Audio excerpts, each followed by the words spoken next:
Assalamualaikum warahmatullahi wabarakatuh. Selamat siang, salam sejahtera untuk kita semua.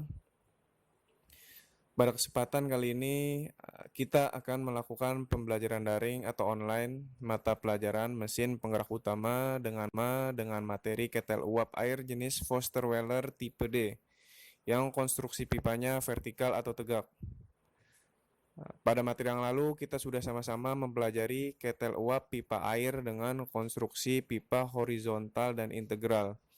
Yaitu untuk pipa dengan konstruksi horizontal, salah satu contohnya adalah ketel uap pipa air BNW seksi, di mana penampang pipa air utamanya menggunakan konstruksi horizontal atau mendatar. Lalu untuk pipa dengan konstruksi integral pun sudah kita pelajari pada pertemuan sebelumnya, yaitu dengan contoh ketel uap pipa BNW integral yang konstruksi pipa utamanya agak miring. Kemudian tujuan pembelajaran pada kali ini adalah agar kalian dapat memiliki kemampuan menjelaskan ketel uap pipa air tipe D dari Foster Weller. Lalu mengidentifikasi beberapa macam jenis ketel uap tipe D berdasarkan letak superheaternya. Beberapa jenis ketel uap tipe D tersebut adalah tipe ISD, ESD1, dan ESD2. Sebenarnya masih banyak jenis ketel uap pipa air tipe D jenis ini, yaitu ada SD3, SD4, lalu ada DSD, double superheater D-type, kemudian ESRD, external superheater radiant type.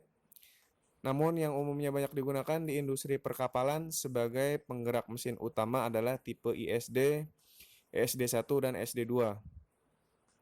Ketiga jenis ini yang akan kita pelajari prinsip kerjanya, jalan aliran udara maupun uapnya, serta komponen-komponen apa saja yang mendukung kinerja dari ketel uap tersebut. Lalu apa maksud dari ketel uap tipe D? Seperti yang telah kalian lihat pada gambar ini, yaitu di mana bentuk ketel uap ini menyerupai huruf D apabila dilihat tampak dari depan. Inilah mengapa disebut ketel uap tipe D. Oke, langsung kita masuk ke materi ketel uap ISD versus ESD. ISD atau internal superheater D-type, ESD external superheater D-type. Dari sini jelas kata kuncinya adalah internal dan eksternal. Internal artinya adalah di dalam, sedangkan eksternal adalah di luar. Jadi internal superheater yaitu superheaternya berada di dalam atau di antara pipa air tirai dan pipa berkas utama. Lalu eksternal superheater yaitu superheaternya berada di luar atau jauh dari pipa air tirai dan pipa berkas utama, dan juga jauh dari dapur pembakaran. Jadi sudah jelas ya perbedaan internal superheater dan eksternal superheater berdasarkan letak dari superheater atau pemanas selanjutnya. Dan untuk ketel uap jenis ESD ini juga terbagi lagi menjadi beberapa jenis, yaitu ada ESD2, yaitu ada SD1 sampai dengan SD4. Namun yang akan kita bahas adalah SD1 dan 2, karena jenis ini merupakan jenis yang banyak terdapat di atas kapal. Oke, sekarang kita akan membahas aliran uap udara dan gas pembakaran yang terdapat di ketel uap ISD. Secara sederhana dapat kita mulai dari air di dalam pipa tirai dan berkas utama. Pipa ini terhubung langsung ke ketel uap. Pada pipa ini terjadi proses pemanasan yang berasal dari dapur bakar atau furnace. Lalu panas tersebut merambat secara radiasi maupun konveksi ke pipa tirai dan berkas utama, sehingga air dalam pipa membentuk uap jenuh, kemudian uap bergerak ke atas menuju steam drum. Di dalam steam drum, uap masih dalam keadaan jenuh, yaitu masih terdapat campuran air di dalam uap tersebut.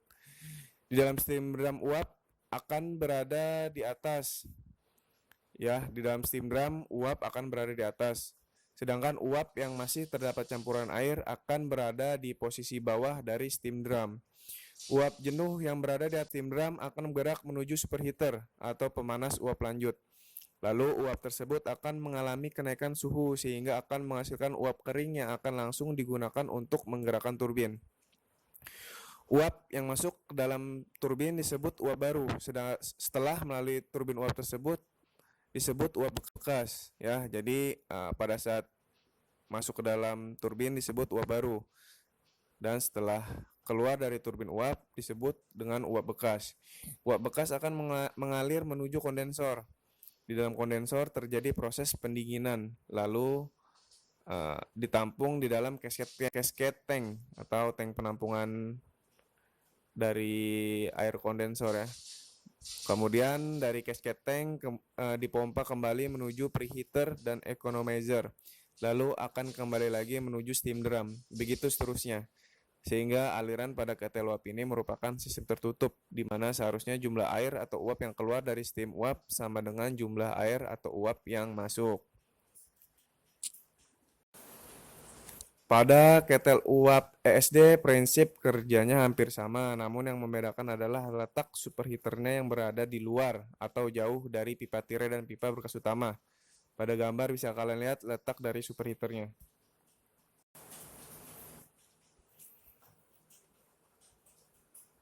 Kemudian pada SD2 juga di sini yang membedakan dari SD1 adalah jumlah economizer yang digunakan.